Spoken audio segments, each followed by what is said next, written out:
Bom, eu sou médico dermatologista, sou especialista em rancenologia também, é uma área que, infelizmente, poucos profissionais se interessam ainda, né, por essa área. Então, antes de começar minha palestra, eu quero dizer que hanseníase existe, tá? E você pode estar atendendo um paciente com hanseníase e não saber. Como eu falei, eu sou médico dermatologista, rancenólogo, fiz mestrado também na Universidade Católica de Brasília e doutorado na PUC de Porto Alegre.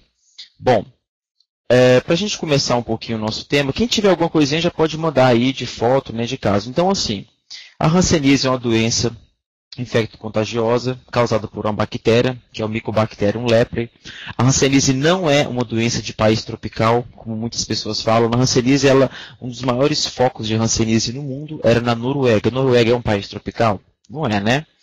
Bom, então é uma doença que ela tem várias facetas, né? Geralmente as propagandas que a gente vê aí do Ministério da Saúde falam assim, se você tem uma mancha branca dormente, mas será que isso é verdade? Então a hanseníase ela tem um espectro. A doença ela pode ser que a gente chama de indeterminada, que é aquela manchinha que você vai ter primeiramente alteração de sensibilidade térmica. E isso é um outro erro, por quê?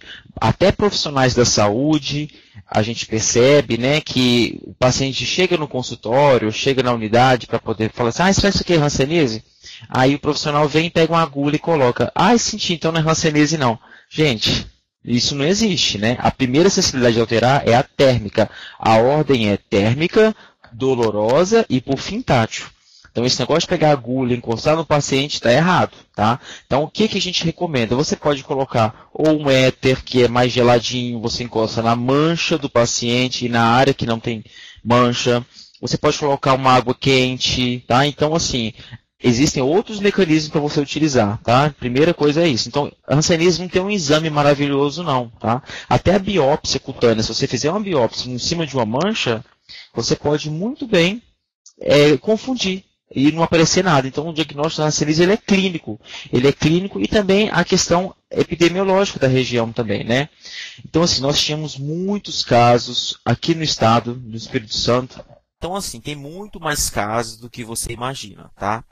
É muito comum a gente eu, por exemplo, né, eu trabalho no Sistema Único de Saúde também, além de clínica privada. Então, assim, eu recebo muitos pacientes que chegam para mim que às vezes rodaram por diversos profissionais e ninguém nunca, o pessoal pede assim, pede vitamina D, sabe? Pede hormônio tal e ninguém pensa em hanseníase, na coisa mais simples. Então a gente está vivendo esse mundo hoje de exame, exame, exame, exame e os colegas, né, estão esquecendo de examinar o paciente, tá? Bom, então ela é uma doença que a primeira sensibilidade a ser alterada vai ser a sensibilidade térmica, depois dolorosa e depois tátil. Quando o paciente não está sentindo nada, aquela forma já está evoluindo, provavelmente para uma forma que a gente chama de tuberculoide, que eu vou mostrar algumas imagens para vocês também, tá? Então tá aqui, a sensibilidade térmica você pode mensurá-la por o éter ou um tubo de ensaio, a dolorosa com alfinete de ponta romba, a tátil com algodão, tá? E você pode estar olhando também até com monofilamento lilás para pesquisar incapacidades, que é um outro assunto, tá? Então a hanseníase ela é uma doença que acomete todos os órgãos. Leonardo, todos, até o cérebro, sim. Já tem hoje autópsias mostrando o bacilo, ao Mycobacterium leprae no cérebro, tá? Então, é uma doença muito séria, porque é uma doença que a gente chama de dermatoneurológica, ou seja, ela acomete a pele e acomete os nervos. Ela tem uma afinidade pelos nervos.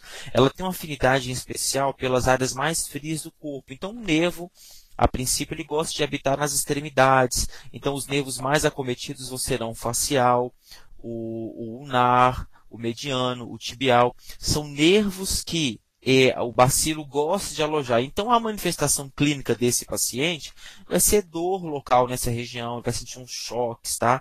Então, eu recebo muito paciente que a queixa inicial foi artrite, às vezes até tratando com o reumatologista como se fosse artrite reumatoide, e não tem nada de artrite reumatoide, o paciente tem hanseníase, tá? Então, em cada nervo que a doença, que o bacilo habita, lá ele começa a fazer algumas manifestações. Tá? Então, o Mycobacterium leprae é a única micobactéria que consegue penetrar na célula de Schwann. Então, por isso, ela tem essas complicações neurológicas. Bom, então a gente vai dividir aqui a doença. Geralmente, no Ministério da Saúde, Geralmente no Ministério da Saúde a gente coloca assim, multibacilar e paucibacilar, né? Multibacilar que tem bacilo e paucibacilar que não tem bacilo. Bom, então a gente divide essas formas em indeterminada, tuberculoide, dimorfa e vichoviana. Indeterminada vai ser aquela mancha branca que não vai ser anestésica, é uma mancha hipoestésica. Diminuição da sensibilidade, primeiro térmica, dolorosa e tátil. Então você vai encostar, o paciente chegou lá, né, na sua unidade, você colega que está assistindo, você vai examinar o paciente. Tuberculoide já é aquela mancha que é totalmente anestésica. Geralmente a borda da lesão é um pouco mais elevada. Já a dimorfa, o próprio nome diz, dimorfa ou borderline, ela na verdade não está de um lado e nem está no outro, ela é dimorfa. Na dimorfa, as manchas elas são de tamanhos diferentes, elas são manchas polimórficas, tá? E nessa situação, o paciente ele começa a evoluir para um polo vichoviano. Então, a partir da forma dimorfa, que você sim vai encontrar uma baciloscopia positiva. Que às vezes o paciente ele chega e fala assim, eu já fiz o exame de Hanseníase e não deu não. Olha só, não existe nenhum exame espetacular para Hanseníase, tá? Não existe nada espetacular. Infelizmente, é uma doença que carece de muita pesquisa ainda, tá? E investimento também. Mas a forma do dimorfa, sim, você vai encontrar o exame da baciloscopia presente. E não vai ser em todas as formas, não. A gente vai dividir a forma dimorfa. Essa imagem aqui está um pouco confusa, porque a bolinha está como se fosse na vichoviana, né? Então, transfere essa bolinha aí para a dimorfa. Então, a dimorfa ela vai se dividir nos polos dimorfa tuberculoide, dimorfa dimorfa e dimorfa virchoviana. E por fim, a outra forma é a vichoviana. Então, a dimorfa ela vai dividir nesse subespectro, tá? A forma dimorfa tuberculoide, a gente vai ver várias manchas, tá, no paciente, só que manchas com a borda elevada e são completamente anestésicas. Já na forma dimorfa não. Na forma dimorfa, você vai encontrar algumas manchas planas mesmo, né? E o paciente, aí nessa forma dimorfa pode fazer o exame de baciloscopia e encontrar uma baciloscopia ligeiramente positiva, né? Na verdade, começa de 0,1 até 3,1. E na forma virchoviana, a baciloscopia já está mais avançada. Na verdade, perdão, a forma dimorfa, baciloscopia de 0,1 a 2, na verdade. De 2,1 a 3,1, 3,3, alguns autores falam, é a forma dimorfa vichoviana. E vichoviana é aquela forma com a baciloscopia maior do que isso, né? Então, assim, na forma vichoviana, o acometimento neural, ele é extenso, tá? Ele é extenso e pouco intenso. Então, você não vai encontrar no paciente uma mancha que você vai enfiar uma agulha e ele não vai sentir, não. Na forma de dimorfa vichoviana, é uma forma que tem acometimento neural no corpo todo, tá? E aí o paciente começa a ter várias manifestações. Na forma indeterminada, não. Na forma determinada é uma mancha hipoestésica. Na forma tuberculoide, sim, é uma mancha só anestésica, tá? Bom, então aqui um exemplo de uma mancha indeterminada, tá? Que a gente está vendo aqui, uma mancha indeterminada. Nessa aí, então, é uma mácula hipocrômica, hipoestésica, que a gente pega um, um éter e coloca na mancha do paciente, ele não sente aqui nessa região, aí quando você coloca aqui, ele já sente o geladinho. Você pergunta, tá sentindo geladinho? Aqui não tô não. E aqui? Aqui tô, tá? Então, ela tem um acometimento, não tem um acometimento neural intenso, tá? Nessa região aí. Então, sem lesões em nervos periféricos. E esse paciente também não vai ter aqueles graus de incapacidade, que é um outro assunto, tá? Bom, essa aqui já é a forma tuberculoide. Na forma tuberculoide, é uma forma onde você vai ter placas de bordas bem delimitadas, com centro tendendo à resolução, e essa sim é uma mácula, uma mancha anestésica. Você pode colocar uma agulha que o paciente não vai sentir aí, tá? Essa forma, então, é a forma tuberculoide. Se tivesse várias manchas dessa, a gente chamaria de morfotuberculoide, tá? Quero mandar um abraço ao pessoal de Ponto Belo que está assistindo aqui, tá? Para quem não sabe, eu nasci numa cidade linda, maravilhosa chamada Mucurici, tá? Que é aí do lado. Bom, então a forma dimorfa são lesões pré-foveolares, né? Parece em queijo suíço que a gente chama, aquelas manchas maiores, tá? E são manchas que o paciente, sim, aí ele começa a ter uma baciloscopia positiva. Então, são manchas, né? Máculas violáceas que o paciente começa a ter no corpo todo, tá? E na forma de morfa vexoviana, as características começam a ficar um pouco mais intensas, né? O paciente ele começa a ter uma rarefação da sobrancelha, o rosto do paciente ele fica mais inchado. Ao contrário do que muitas pessoas pensam, a forma mais encontrada é a forma virchoviana, tá? Então, assim, gente, de verdade, a gente que estuda, né, dá aula, pesquisa, atende também, às vezes no supermercado eu reconheço um paciente assim, no supermercado, às vezes eu estou na farmácia, porque você vê os pacientes com aquele rosto mais infiltrado, sabe? A orelha mais grossa, aí esse paciente ele já é uma forma de morfa virchoviana ou virchoviana, tá? E esse aqui já é um paciente virchoviano, você vê que a orelha está totalmente carregada de bacilo, isso aqui é bacilo, tá? A sobrancelha, né? Então, o paciente ele começa a ter, o nariz começa a ficar infiltrado. Então, assim, a doença ela começa a evoluir de uma maneira mais grave. O paciente ele tem um acometimento em corpo todo, é um acometimento sistêmico, na verdade, tá? Bom, então isso aqui é uma imagem de uma baciloscopia. Esse rosinha aqui, eu brinco, eu falo que é um bololô de bactérias, são as globias, são aglomerados de bactérias, tá? Esse rosinho. Então esse paciente aqui, o índice baciloscópico dele é 6, tá? Os colegas técnicos, né, de bioquímica que estão assistindo aí também, isso é muito legal, tá? Tá faltando profissional hoje, né, colega especialista nessa área. Aqui a gente tem os monofilamentos de Siemens Westing, que isso aí a gente tem nas unidades de saúde, né, onde a gente vai avaliar a sensibilidade desse paciente. Você vai encostar, o paciente pode não estar sensível a um tipo de monofilamento. O verde significa 0,05 gramas e o vermelho já significa 300 gramas. Então você vai começar com verde nesse paciente, tá? Pedir o paciente para fechar o olho também, porque às vezes ele tem aquele viés, e você vai examinar também, quando você for examinar o paciente com hanseníase, a gente tem que examinar não só a mancha dele, a gente tem que examinar o corpo todo, para ver se não tem nenhum comprometimento de função, por exemplo, da sensibilidade das mãos, dos pés. Então, a gente pega o monofilamento e vai encostar em cima dos dedinhos, por quê? Porque aqui na mão a gente vai ter o nervo mediano, o nervo radial e o nervo ulnar, que são dois nervos também acometidos. Principalmente o ulnar, o radial já é mais raro de acometer, tá? Então, a gente vai ter essas manifestações neurológicas em virtude do acometimento desses nervos no paciente. E o acometimento dos nervos vai levar às deformidades. Agora tem uma coisa mais grave ainda, né? No paciente, por que o pessoal, às vezes eu vou dar alguma entrevista, algum jornal, o pessoal pergunta, doutor, mas ainda tem aquele negócio de perder a mão, perder o pé com a hanseníase? Existe sim.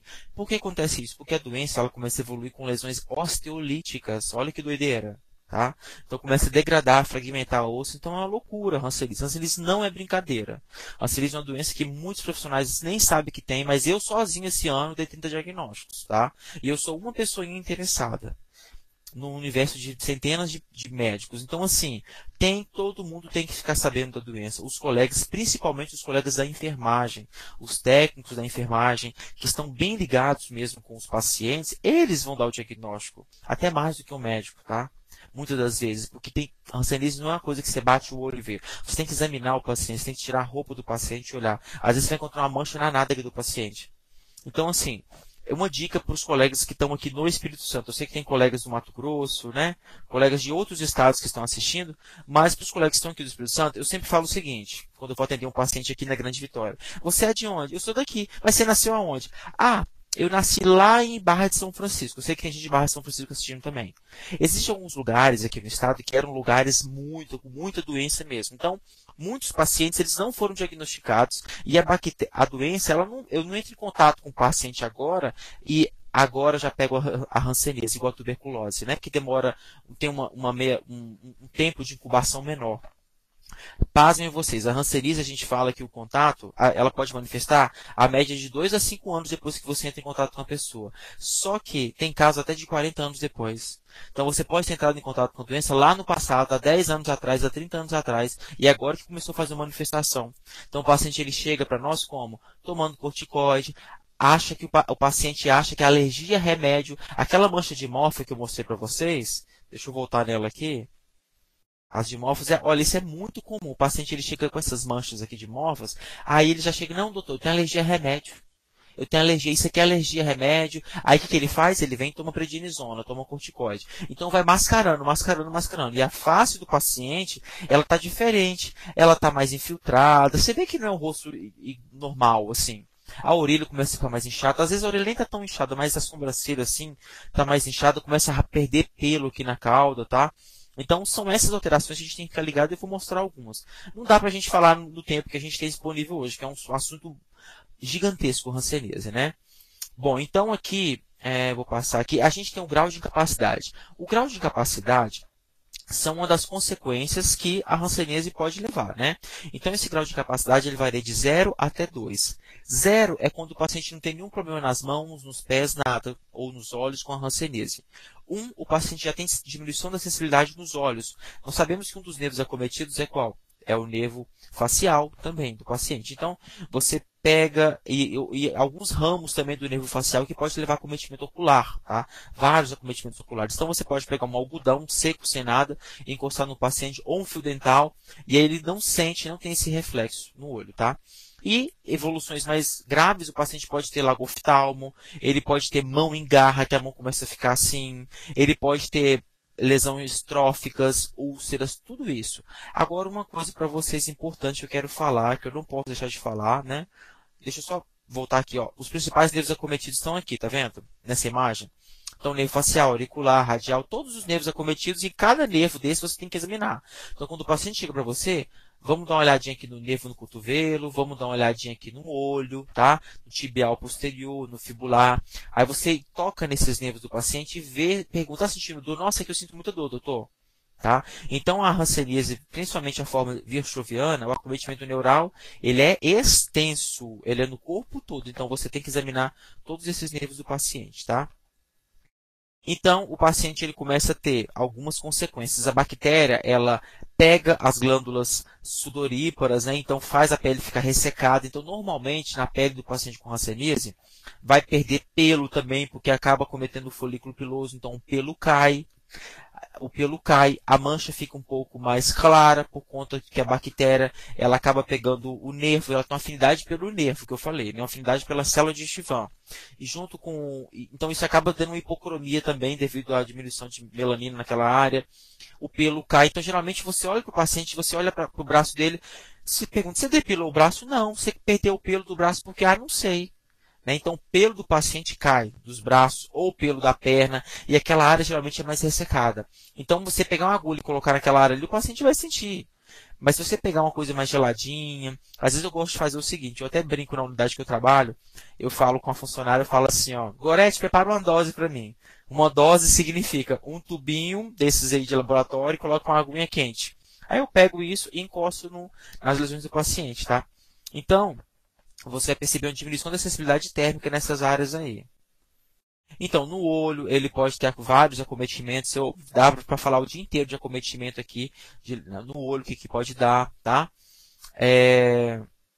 Então, aqui, o exame do paciente, né, você vai encostar no nervo fibular, no nervo tibial posterior, você vai tocar nessas regiões. O que vai ser o esperado? O esperado vai ser sentir dor mesmo, a palpação e alguns choquinhos o paciente sente. É muito comum o paciente também chegar com a história que o copo caiu da minha mão, sabe? Ele começa a perder um pouco da força. Aí o paciente, o colega médico, né?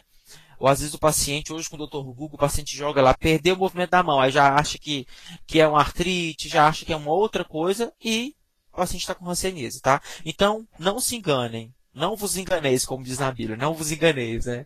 Então, assim, hanseníase, gente, ela existe, tá? Existe e tem muito caso. Olha só esse pensamento aqui do nervo ulnar do paciente, tudo grosso, sabe? Olha só, tocando aqui no nervo super grosso do paciente. Então, um paciente jovem, né, 15 anos de idade. Aí, nessa área que tem esse pensamento, você encosta uma agulha, aí o paciente ele começa a não sentir. Porque no trajeto do nervo, ele não sente dor, não tem sensibilidade, tá? Então o paciente ele queima, ele machuca, e não se engane também, o paciente com hanseníase, ele sempre vai inventar uma coisa. Se a mão dele é torta, ele fala, não, isso aqui é porque eu bati um martelo aqui na minha mão. Eles começam a associar situações nada a ver, sabe? E começam a associar coisas que não tem nada a ver para tentar justificar que, não, isso aqui eu caí quando era criança, e não tem nada a ver, o paciente está tendo aquela lesão porque tem acometimento do nervo, tá? Então, assim, isso é um outro problema. O paciente ele queima com facilidade. Então você vai examinar esse paciente. Você vai colocar um algodãozinho no olho aqui, ou um fio dental também. O paciente não vai sentir nada nessa área, tá? A imagem não ficou legal porque ela ficou reduzida, mas eu ia mostrar uma mão reacional, que eu vou falar para vocês o que é isso.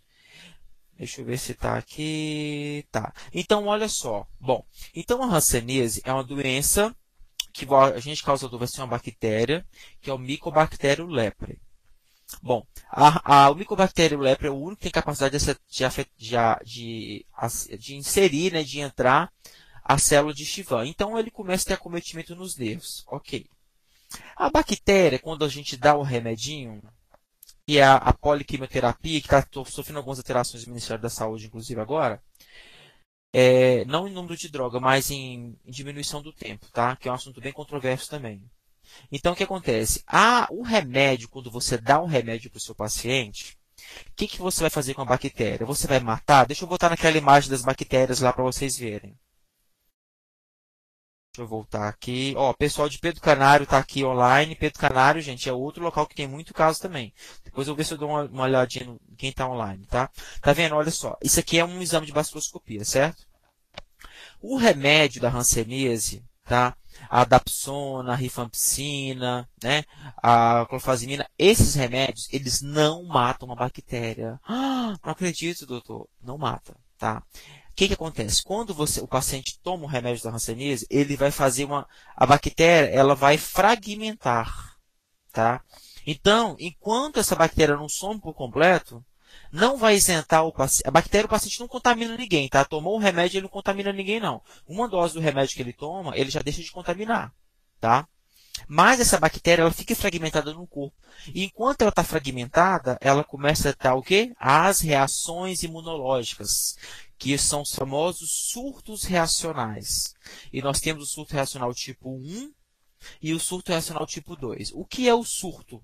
O surto você vai pegar como um colega de Pedro Canário, ele vai atender uma paciente lá, que chegou com um montão de lesão no corpo, branca, tá?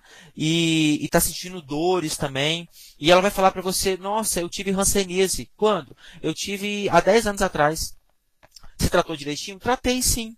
Tratou direitinho, tá? Só que a hanseníase, ela começa a fazer essa reação imunológica depois de alguns anos que ela começa. Pode acontecer durante o tratamento, depois, antes do tratamento também, pode até anos depois do tratamento. Então, esse paciente ele começa a ter esse quadro de surto reacional, que aí muitos pacientes começam a sofrer preconceito, que ele vai na unidade, a pessoa acha que ele está com hanseníase de novo. E ele não está com hanseníase, na verdade ele está fazendo essa reação imunológica que deve ser tratada com prednisona. Agora, quando é a reação, o surto reacional tipo 2, o paciente ele vai falar para você que ele teve hanseníase no passado, aí aparece um montão de caroço no corpo dele, tá? Nódulo, o paciente pode ter febre, pode ter lesão no testículo, tá? Então isso aí já é o surto reacional tipo 2, né? Que a gente chama de eritema nodoso hansênico, tá? Nesse surto reacional, é um surto reacional que você vai tratar ele, a droga de escolha é a talidomida. Quando a mulher está em idade fértil, a gente evita de dar talidomida, a gente passa a prednisona mesmo, mas a droga de escolha é a talidomida. A talidomida ela tem uma ação anti-TNF, então ela vai diminuir aqueles nódulos todos, o resultado fica excelente, tá? Então, assim, é muito importante você ficar ligado nisso, quando você for atender o paciente, você deu o diagnóstico nele, você fala, olha só, pode ser, se for um paciente paucibacilar, né? Ou seja, com uma manchinha branca só, ou uma manchinha tuberculoide.